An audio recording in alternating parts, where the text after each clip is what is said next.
So, can I explain shadow work and why it's so important for coaches in a minute? Probably not, but I'm going to have a go. Shadow comes from Jung.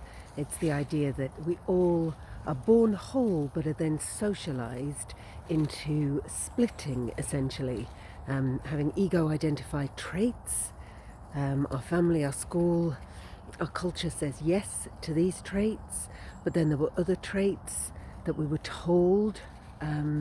Not that, not in our family, not in that gender.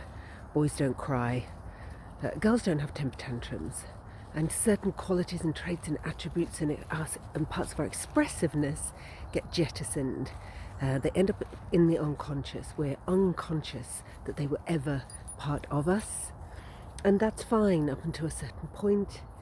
As we're younger, we start to construct a life for ourselves, and we lead with this cohesive sense of identity. I am. And that helps us go out into the world and get jobs and form relationships. But then eventually, because what's held in the shadow is merely held in energy, that energy comes calling and wants to be integrated. So if you've ever had the experience of saying something like, oh gosh, that was very out of character. Why did I say that? That wasn't like me. These might be examples of kind of little bits of shadow energy leaking through and taking over temporarily. Now, shadow is there anyway. It wants to integrate itself anyway.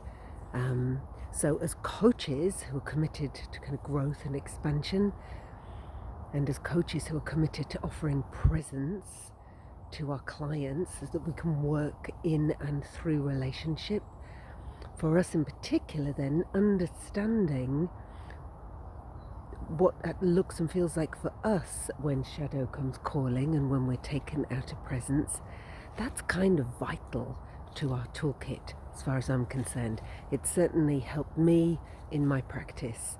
It's helped me show up in myriad ways that have improved the way that I show up with my clients.